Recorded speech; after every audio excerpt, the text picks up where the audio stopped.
Blake Snell is still out there as a free agent. At this point, a couple of weeks into spring training and just a few weeks before opening day, what would it realistically take to sign this guy? You've got questions, we've got answers next. You are Locked On Giants, your daily San Francisco Giants podcast. Part of the Locked On Podcast Network, your team every day.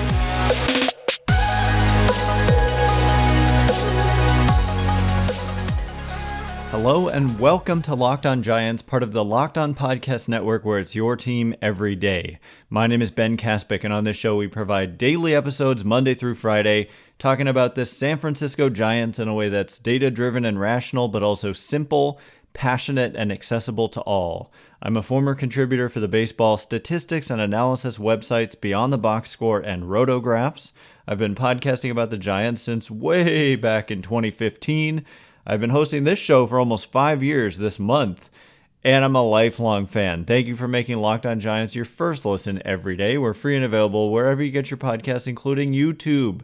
So check us out there if you have not already, and please hit that subscribe button wherever it is that you're following the show. Also, the thumbs up button if you're watching us on YouTube. Today's episode is brought to you by PrizePicks, the easiest and most exciting way to play daily fantasy sports. Go to prizepicks.com/LockedOnMLB like I did and use code all lowercase LockedOnMLB for a first deposit match up to $100 like I did. Anyway, coming up on today's show, it is a mailbag edition of the show, and without further delay, we're just going to jump right into the questions. And the first question comes from Daniel, who asks, what contract would you be comfortable with? I'm assuming this means for Blake Snell. I'd say something in the range of 3 years, $90 million with opt-outs would be reasonable. And I think that is pretty much perfectly reasonable. 3 years, $90 million with opt-outs. So that would be obviously $30 million a year as calculated for the luxury tax. And the Giants are just $6 million a year below reaching the first luxury tax threshold. So at that rate, they would be, $24 million over the first luxury tax threshold, which would be a significant milestone for them to have gone over it. Now, we did discuss yesterday, and there are more questions coming up about inevitable trades and the possibility of a trade of a somewhat larger contract like a Michael Conforto, who's making $18 million. But your question is, what contract would you be comfortable with? Certainly, I'd be comfortable with a 3-year, $90 million deal with opt-outs for Blake Snell. The thing is, I would like to see them, they've except for Matt Chapman, avoided these kind of deals with the, only 1 year guaranteed and the opt-outs. I would like to see them try to find a way to make a longer term deal work out. And when I say longer term, I'm talking 5 years maximum, and preferably like 4 years. And so, but that's going to be hard to do, because if you're Blake Snell, the thing is your value's like never going to be higher. And so it's kind of a tough position to be in. And it's an unfortunate market that he finds himself in, where for whatever reason, coming off a Cy Young season, I get it, he has flaws, but he's not going out there getting, the Carlos Rodon deal, or maybe he will. I look at the Carlos Rodon deal, it was 6 years, $162 million, but he was a year younger than Snell. And so I really look to like these deals to like Kevin Gausman and Robbie Ray, and I was going to say Zach Wheeler. That's kind of the old Zach Wheeler contract. But for a while, we were seeing like top tier pitchers get like 5-year deals north of $100 million, but not too much north. Like Gausman got 5/110. I think Robbie Ray got 5/115. Also coming off a Cy Young season. And so, 5/115, I could live with that. You add inflation, call it 5/120. I could very much live with that. But I don't see, some projections had him up around $200 million or something. I don't see that happening at this point. And at this point, teams like the Giants are going to leverage the fact that he is probably going to have to miss time to start the season. And so that's going to, the price, there's a lot of pressure on Scott Boras and Blake Snell and Jordan Montgomery, who's still sitting out there as well. So I would be comfortable with pretty much whatever is going to happen at this point, because at this point, I just don't see Blake Snell getting some monster contract, given what's happened with Bellinger and with Chapman. And so, in my opinion, like, his value's never going to be higher. He's going to be a year older. He'll be entering his age 32 season next year. He probably won't have won the Cy Young. And so the opt-outs would just be to, like, hope for a better market next year. But there's more good starting pitching next year. You know, there's plenty of good starting pitching next year. But yeah, something like 390 seems pretty reasonable and or likely, I would say. And I would hope the Giants would do that. It would mean exceeding the first luxury tax threshold. We went over the consequences of that yesterday, if you want to hear more about that. Next question comes from Mark Mann, who says, how would you grade the Giants offseason with the moves currently made? And if they signed Snell, what would their grade be? And this also touches on something we discussed yesterday, which is, I thought it was ridiculous when people were grading the Giants offseason like a month ago or a month and a half ago. I get it. You've got to find content, but find something else for your content, because there were a bunch of players who were still out there in free agency. And so to give a grade to a team, I was literally asked this same question, and I said the grade is incomplete. And turns out that was, correct, because they went out and got Matt Chapman, and they still could go out and get Blake Snell or Jordan Montgomery or any other guys. There's like a bunch of free agents that are still left out there. But if we look at, okay, what have the Giants done this offseason? Not only who have they added, but who have they lost? They signed Matt Chapman. 3 years, $54 million is just way below industry expectations for Chapman. I get it. There's opt-outs, and there's also a 4th-year mutual option. So that was that deal. And also he rejected the qualifying offer, so the Giants lose their second highest draft pick and $500,000 in international bonus pool money, potentially for just 1 year of Chapman. So that's part of the calculation. They also get Jorge Soler for 3 years, $42 million. They get Jordan Hicks for 4 years, $44 million, which I think is still a reasonable deal, even if it doesn't work out in the rotation, and I've said that all along.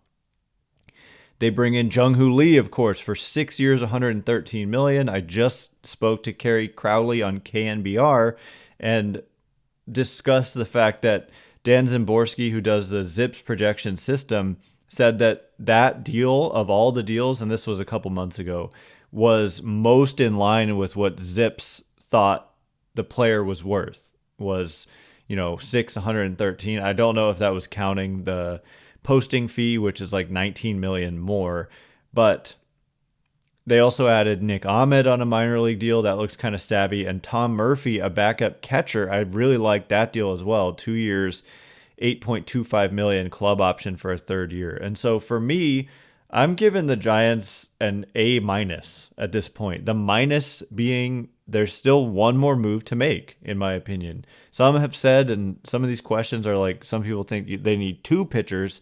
But to me, if you go out and get Blake Snell, you move from an A-, I'm going to just say, to an A. The reason you're not getting an A+ is because you didn't get Shohei Ohtani, you didn't get Yoshinobu Yamamoto. But I think it's pretty telling that we're talking about the Giants offseason a lot, and those 2 names don't come up much. And it's not like last year where it's like they missed on Judge and they missed on Correa. Instead, the focus is on the players they got, not the players they didn't get. But, I mean, Snell would be a huge add. So just to have them move from A- to A, maybe you could say B+ right now. But I am a fan of what they've done. They've improved. All these players have upside, which I appreciate. They also got rid of a bunch of players. That's part of the equation as well. Like getting rid of Haniger and DeSclafani and getting the 2021 Cy Young Award winner, Robbie Ray, in return.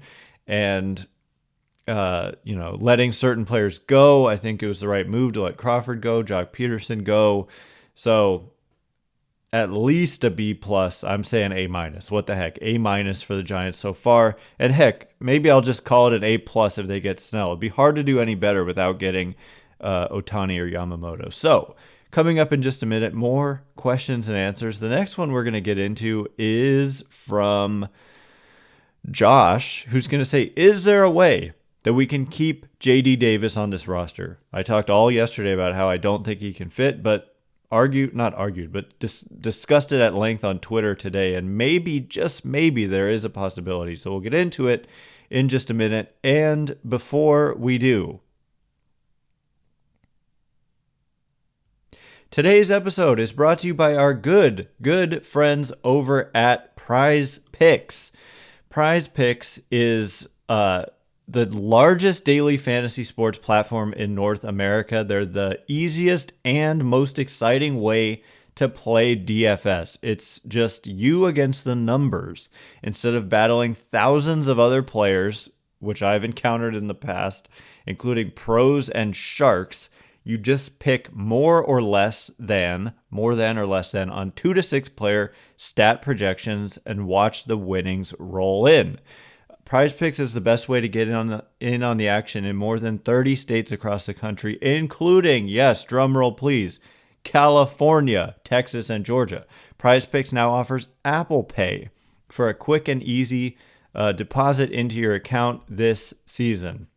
So for me, testing my skills on PrizePicks this season is the most exciting way to play daily fantasy sports. If you have the skills, you can turn $10 or $100 into $1,000 or more with just a few taps.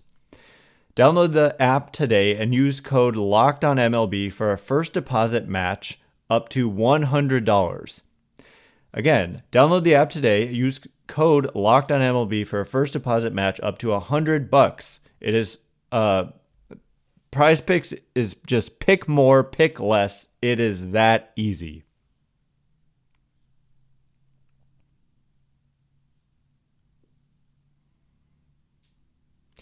All right, here we go. We're going to get into more questions and answers, many more, actually. Thanks again for making Locked On Giants your first listen every day.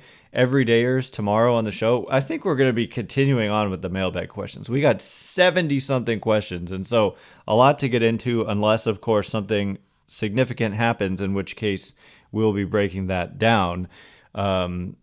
And by the way, Locked On has launched the first ever national sports 24/7 streaming channel on YouTube, and now it's also available on Amazon Fire TV and the free Fire TV Channels app. Locked On Sports Today is here for you 24/7, covering the top sports stories of the day with the local experts of Locked On, plus our national shows covering every league. Find Locked On Sports Today now available on the free Fire TV Channels app. So, continuing on with the questions, Josh says, could we make the roster work while keeping JD Davis? Bench could look like JD, Murphy, Wilmer, Slater. Could Chapman, Thairo, and Wilmer fill in at shortstop when necessary behind Ahmed, assuming he wins the starting job? And so this is where people convince me that there is a slim chance. Look, just right away, Wilmer Flores is not playing shortstop. Okay, I know there are some people who heard that and were like, their heads fell off. Like, Wilmer Flores can barely play second and third. There's no way he's playing shortstop. But could Thairo, who's done it, he's done it like pretty much every season he's been here, kind of played some shortstop, or Chapman, when you obviously have Davis, so Chapman could, in theory, play some short, and Davis could play third in that event, could they kind of take down that spot and you say Nick Ahmed is the starting shortstop? It's possible. I just don't think it's the most likely scenario, and I think that JD Davis still probably gets traded. But it's possible to fit him on the roster. But like you said, I think your bench is correct with Murphy, Wilmer, Slater, and somebody else, and I just don't think it's going to be JD. And the reason is, for me, that you need a backup middle infielder there, and I don't see one there. And then you're talking about, okay, it's two guys who are your starting players. I think that Tyler Fitzgerald makes a lot of sense. Farhan Zaidi literally mentioned his name as a Like when they interviewed him talking about the departure of Brandon Crawford, he talked about how that last roster spot has to be someone who can play infield and outfield. So who on this list that you just named can play infield and outfield? None of them, except maybe Thairo. But he's not a bench player. He's your starting second baseman. And so I just think J.D. Davis is gone unless there's an injury. And I hate that. I like J.D. a lot, but hopefully they can bring in somebody fair value in exchange at a position of more need. There's not a ton of value in a trade for J.D. Davis, but there's some. I mean, $6.9 million for a adequate starting third baseman and someone who can really hit. There's definitely some trade value there. And Giants are a little thin. If you look at, look past the top 5 in their bullpen, you could use another established lefty reliever. And of course, they're thin in the rotation. And we're going to get to questions about if Davis for a starting pitcher makes sense. So I'll save those questions for a little bit later. But the next question comes from Bay Area Champ, who says NL West projections as currently constructed.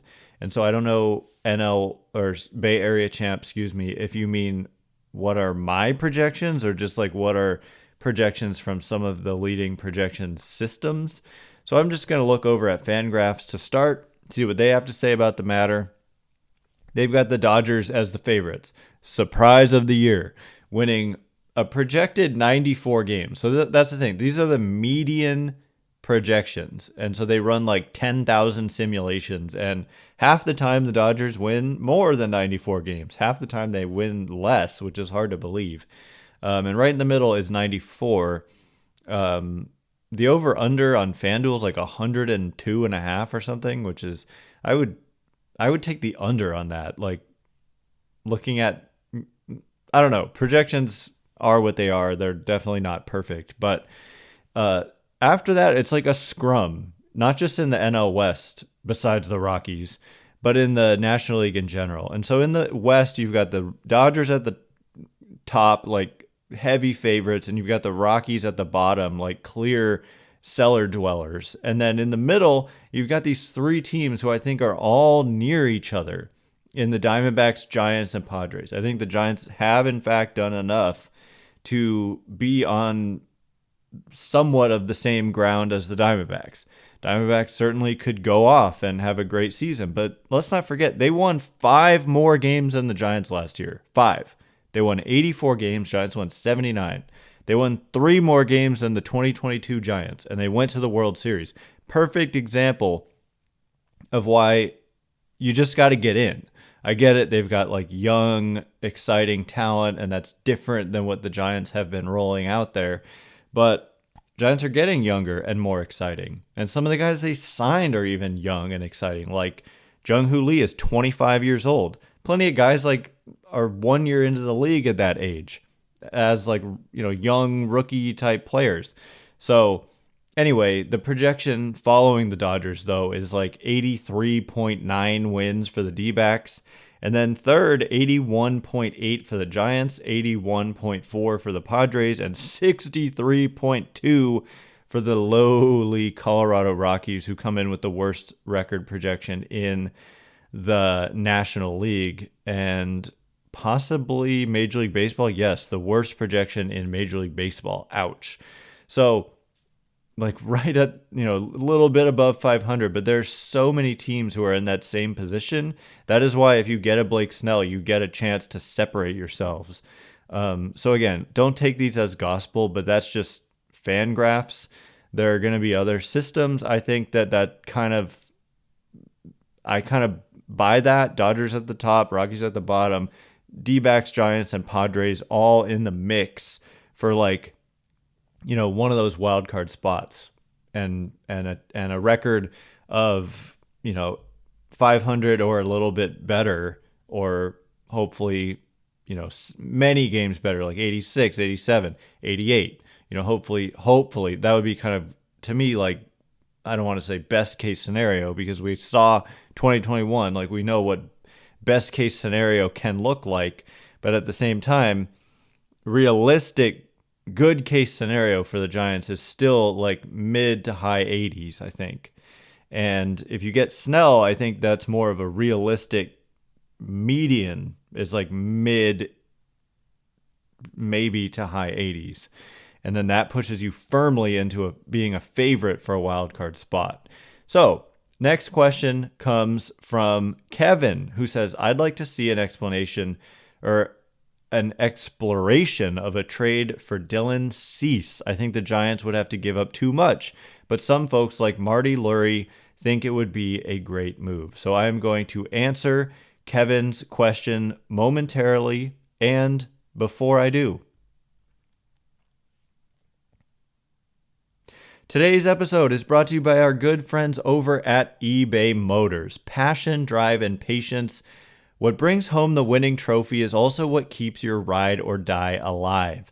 eBay Motors has everything you need to maintain your vehicle and level it up to peak performance, from superchargers, roof racks, exhaust kits, LED headlights, and more. Whether you're into speed, power, or style, eBay Motors has you covered. With over 122 million parts to choose from, for your number one ride or die, you'll always find exactly what you're looking for. And with eBay Guaranteed Fit, your part is guaranteed to fit your ride every time or your money back. I've done this myself with a much older car, and the part fit absolutely perfectly.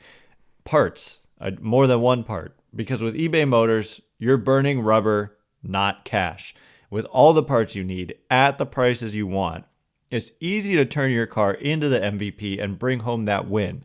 Keep your ride or die alive at ebaymotors.com. Eligible items only. Exclusions apply. eBay Guaranteed Fit only available to U.S. customers.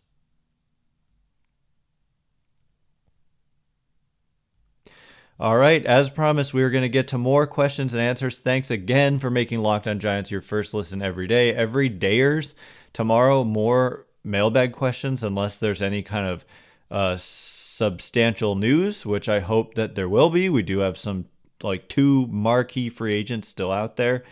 I was saying the same thing with with Matt Chapman, and sure enough, they signed him. And so it would not shock me if at any minute they're like, the Giants and Matt Chapman are in agreement on a 3-year, $90 million deal with opt-outs, just like Daniel said off the top.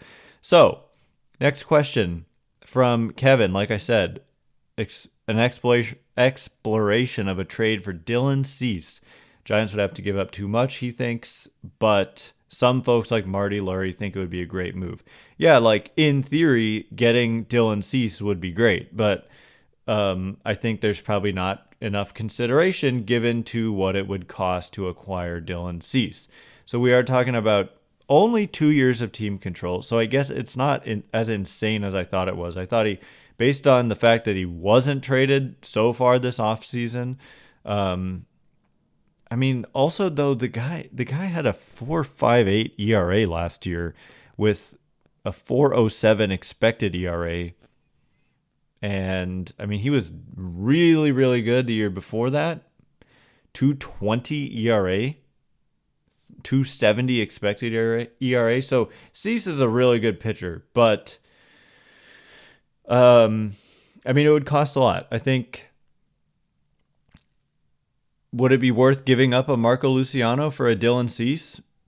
You could make a case to me that it would be, but I'd rather go after someone with more years of team control than just 2.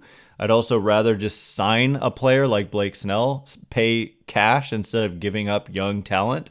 That is always going to be, like, from a fan's perspective, that should always be the preference, because it's not our money, it's their money. And Marco Luciano, if you're into being a fan, like, affects you, and the cash doesn't. And so you might think it does in the form of like concession prices, but that's actually fueled entirely by just supply and demand, not by the salaries of the players. And ticket prices as well.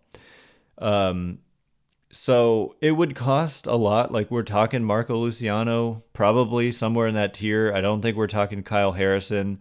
I don't think the Giants would entertain that. So somewhere below Kyle Harrison in the realm of a Marco Luciano, maybe Marco Luciano plus, to be honest. I mean, there are differing opinions across the board about, but you do have JD Davis and Joey Bart who also have to go. So I don't know, like looking at the White Sox catcher position, Yasmani Grandal's contract ran out. Martin Maldonado currently projects as their starting catcher with Max Stassi on the bench. So Joey Bart can make some sense there. And I don't know, Marco Luciano and Joey Bart for Dylan Cease, that kind of strikes me as a somewhat reasonable trade, but I'd rather just pay the cash and sign Blake Snell than give up Marco Luciano. Bart, on the other hand, I think he's getting traded no matter what because he's out of options. Cannot be sent down. Kevin, again, different Kevin, I think, says, what shortstop do you think the Giants could get if they offered in a trade Luciano, Black, JD Davis, and Bart? And so my answer to this is pretty much any shortstop they wanted. I mean, outside of, okay, so that's maybe not true. You're not getting Corey Seager. You're not getting, I don't know, name star shortstop getting paid huge money and is worth it. You're not that kind of shortstop. But, I mean, we're looking well past a rental of Willy Adames when you start talking Luciano alone, let alone Black and JD Davis and Bart. And so I don't know, like I'd have to look at all of the shortstops in the league. Maybe I could do that really quick, but the point is that's a lot. I mean, when you're talking Luciano and Black, they have a lot of prospect value, varying levels of belief in the industry in Marco Luciano, but also like the upside of Joey Bart and the long-term control that he has, and then the competence in the short term of JD Davis. That's a pretty hefty package. And so you could get a pretty good shortstop in return if you gave all those guys up. So I did find, like, you're not getting Lindor, you're not getting Bobby Witt Jr. Certain guys just aren't on the trading block, but I don't know. I'm not sure there's a guy who's worth targeting when you look at the shortstops in the league who, I mean, Trey Turner, you're not getting him. Bo Bichette, I mean, if you could somehow, he's pretty close to free agency, right? Like after 2025, so just 2 years left of Bo Bichette. I don't think you could get Bo Bichette quite for that package, but, Bo Bichette would sure look real nice in a Giants uniform. That guy's a great player. So the next question comes from Steve, who says, do Clevinger or Lorenzen make more sense for a fit if they're able to move off of Davis's money in a trade of some sort? And so my opinion is that Clevinger and Lorenzen don't fit, period. And the reason I say this is because they're in that tier of like DeSclafani, Wood, Stripling, and I just think they're done with that. And for good reason. We saw like back end type starting pitching is just not the deal, especially when you have young pitching that you like. I think when you have young pitching that you like, you'd rather just give those guys a shot than sign back end innings eater type starters. If you're going to sign a back end innings eater type starter, I think it would make more sense to do it on like a minor league deal, someone you don't have to commit to be on that major league roster. I'd rather see a Mason Black than a Michael Lorenzen, for example. So also, like, if you're trading Davis's money just to add a Clevinger or Lorenzen, I just don't like that, and I don't see that happening. Last question comes from Baseball Fan, who says, is Bumgarner coming back? What are the odds? And then there was another question about Bumgarner. Somebody asked, what are the chances that Bumgarner, if he's making a comeback, that the Giants would pick him up? And so, yes, this did surface in the last few days that Madison Bumgarner is like open to returning to baseball, which I thought was kind of a funny way of putting it, because he was basically cut loose by the Diamondbacks last year and nobody picked him up. And so why would anybody pick him up now? I'm sorry to be blunt, but he was horrible with Arizona. And I just think this would be pure nostalgia, and they're just not going to do that. And you might say, what about Pablo? Well, Pablo, I think there's less pride maybe with Pablo, and Pablo's just trying to stay in for the love of the game. And I think Mad Bum is a little more intense and would probably want to compete at the highest level and wouldn't say things like, I'm willing to go to the minor leagues and I just want to have a shot and just make the team. I just don't see that as what Bumgarner's attitude would be. So the odds of him coming back, I mean, I'd put him at like 1% or less. I really, really don't think that Bumgarner is going to sign with the Giants. I mean, they could kind of use a lefty reliever, but I mean, he was bad, man. Look at the numbers in Arizona. And they cut him loose with a small market team, cut him loose with at least all of last year. They cut him loose early in the season, and nobody picked him up. So how is he now suddenly more desirable? Like any team could have signed him for the league minimum then, and they didn't. So I don't quite understand the comeback story, and I don't really see it happening. It would have to be a minor league deal, I think. So anyway, that is all the time we have for today. Thanks again for making Locked On Giants your first listen every day. Everydayers Mailbag on Thursday, unless I should say there is major news, which I really hope that there is. So once again, my name is Ben Kaspick. Check me out on Twitter at Ben Kaspick, Kaspick.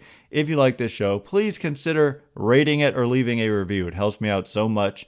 So thank you in advance, and thank you so much to everyone who's done so already. I cannot wait to be with you again tomorrow, getting to more of your questions. Thanks again for listening. Today, you are now Locked On Giants.